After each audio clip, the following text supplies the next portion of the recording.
Thank you so much. I'm going to start then on my presentation. My presentation is titled From Static to Smart, and it's about a new device or a new idea we're working on developing and commercializing, which is an AI-powered odor control technology. For people that maybe don't know me yet, so my name is Ardevan Bakhtari. I have a PhD, and I say this because it relates to my presentation. I have a PhD in artificial intelligence back in 2006 from University of Toronto, where we were working at the time on agent-based artificial intelligence for optimizing a sensor network. After I left, I started a company called Scentroid'S, which I'm going to present some of the stuff we do. And at the same time, I also still teach at the university, still related to artificial intelligence and sensing, things like this. So our company, we do a lot of things, mostly related to odor and air pollution monitoring, from sampling equipment to monitoring equipment on the perimeter, fence line monitoring, things like this, as well as some more exotic things like drone-based air quality monitoring. We do focus a lot on odor, both from an olfactometry perspective as well as from chemical analysis. And one of the things which we have been working for the last 10 years on, and we're on the third version of it, is this idea of a massive odor management software. And the idea is that, and it's always been an AI-driven odor management software, but now it's a bit more sophisticated, what I'm going to present. And here we take a lot of data from all our equipment and other things, and we try to provide decision-making metrics to the people running a plant or regulators running a city. So the image here is of one of our last projects, which is for Dubai. So this is modeling of the entire Dubai area. So it's almost 1,000 sources that get modeled every 10 minutes. And the model is updated not based on only on weather, but on emission rates and things like this. Most of our clients are not the entire city, although we have like Dubai, Abu Dhabi, and 2 cities in Saudi, mostly are plants. And within these plants, the idea is that if you have these dispersion models that are getting updated all the time, and if the system is also able to validate your complaints and find out where sources of unknown odors are from, to differentiate your odor from other people, you can start to make optimizations to your sort of processes, determine when you need to change media, determine when you need to repair things, and also give you a lot more information about what is causing odors within your facility beyond the sources that you have monitored. So the information we take are obviously from our sensor network, so I'll show you some pictures, but also from mobile monitoring, something similar to our last presenter, from satellite monitoring, as well as weather and citizen data, which is complaints.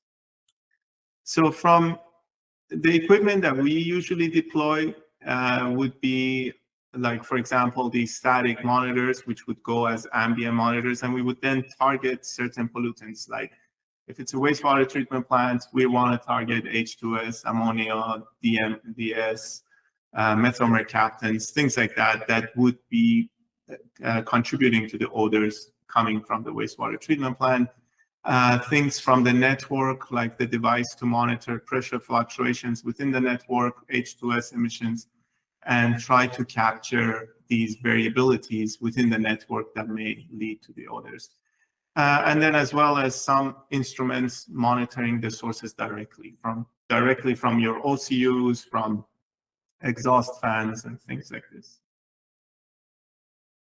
Rarely we use these for a wastewater treatment plant. We would use them more for refineries and things that have a lot of fugitive emissions, but we also have drones and mobile monitors that sit on top of cars and would monitor also basically the same idea of different pollutants to try to capture the ones that are causing odor issues. We also pull into the system satellite images, and these would be from mostly publicly based satellite data, and we use it a lot for verification, regional context of weather patterns. In some cases, we're not looking at odor, we're looking at PM or dust or something like this, so we would pull data for those variables as well. And then a big part of our software is actually this crowdsourcing of data.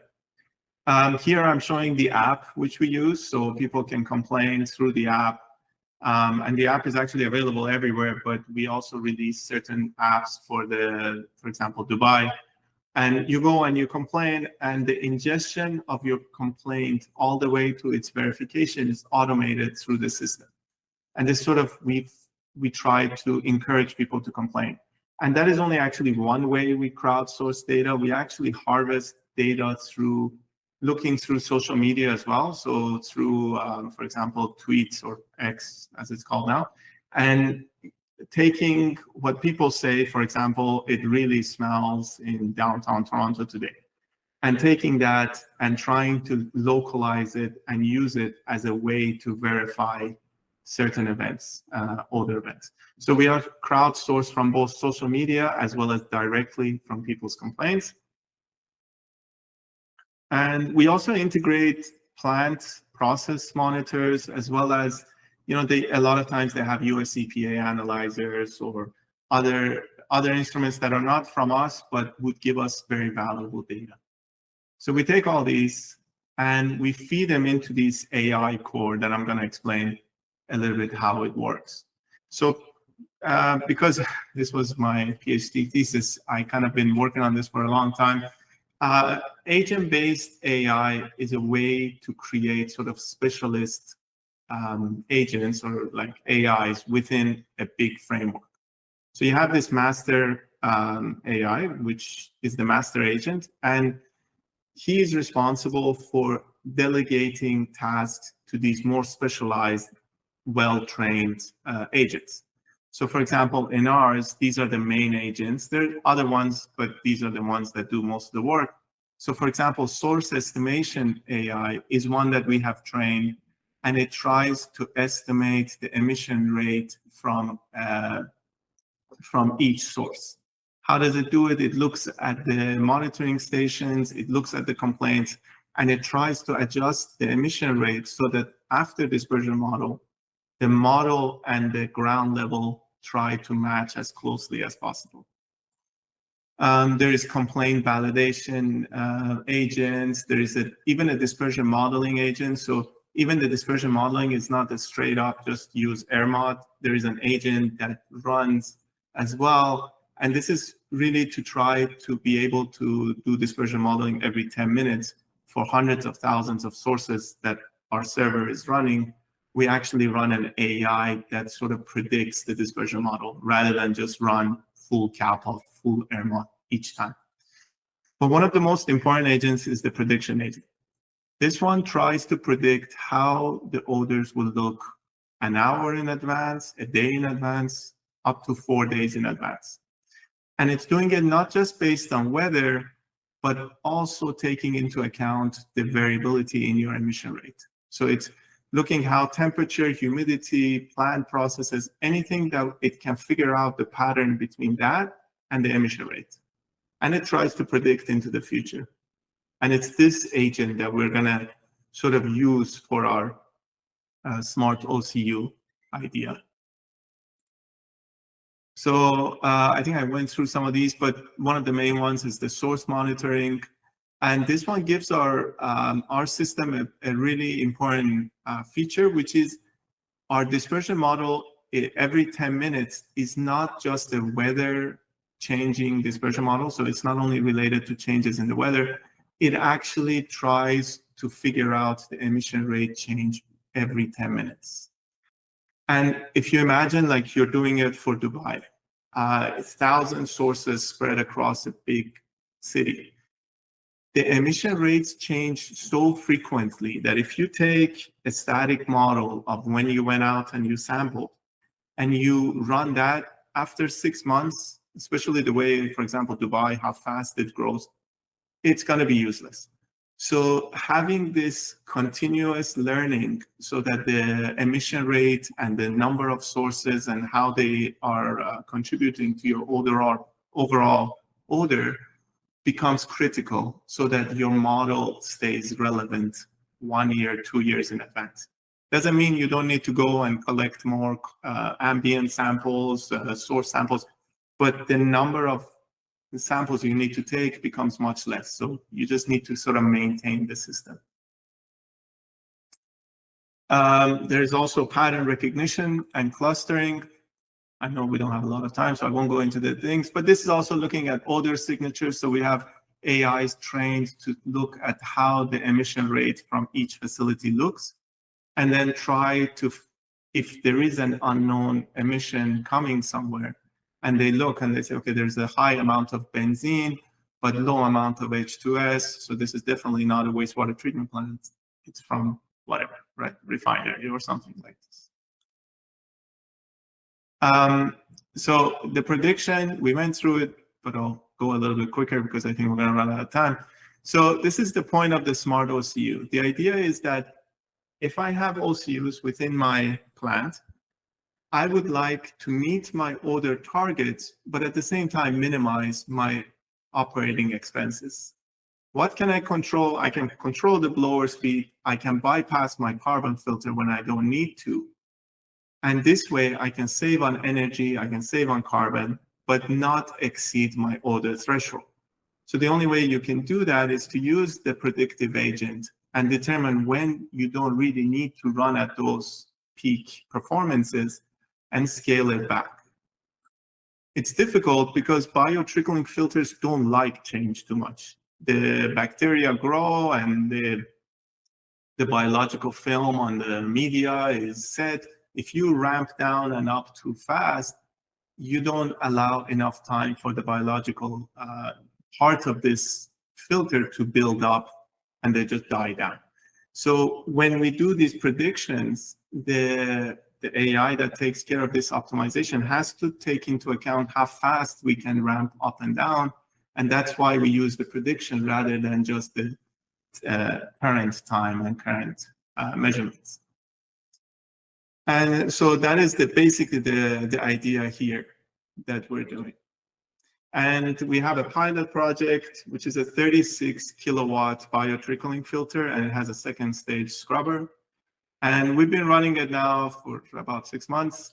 And because of the way this plant is set, they are put at 5 OU at the boundary, but certain parts of the boundary are not facing the residents, so they're not as critical to maintain this 5 OD units. There will be no complaints there. So during periods where you have strong winds, you have the wind going the wrong direction, it's not going to cause any problems. We can ramp down the system. And just using this, we can actually reduce the overall OPEX by 70%. A lot of it comes from saving the carbon filter and bypassing the carbon filter, but even the electricity that is used here can be saved a lot because it's a big system, 36 kilowatts. So if we ramp it down, we can actually save something like 18 kilowatts of power that is used. And this is especially true when we bypass the carbon filter because we don't have as much back pressure. So it's been a very successful pilot. That doesn't mean in all cases we would save 70%, but because we are not using a lot of new additional equipment, it's mostly just the existing software and just a sort of a monitor to monitor certain parameters, it actually pays for itself quite easily, and it's good for the environment, saving energy as well. So I'll wrap it up and open it to questions. So this AI-driven software that we are now sort of really relying on, its uses can be quite a few. I have presented the optimization for OCU. But we also use it, for example, optimizing the plant process, coming up with new regulation, running scenarios. And it really opens the door to trying to, again, make decisions that are really based on a lot more information than we would usually have when we only rely on static models and reports. Thank you so much. Thank you, Ardevan. Let's hold a second. Question coming in on the channel is, could this be used to adjust chemical additions into sewer systems with sensors at a multitude of different locations within the systems, more collection system use? Yeah, so you mean like if you spread into the collection system? Yeah, so for Abu Dhabi, we have the same sort of system going on, and this one is focused on the network. So we have, I think, over 70 monitors on the network, and they are dosing with bio something. I forgot the exact name, but and the dosing happens the same. We only dose in certain conditions when we predict there will be a problem. So in the summer, when the residency time is high, H2S production becomes big, and we know around 5 o'clock we have pressure increase. So they dose it just before that. And this is, again, the system does it by itself.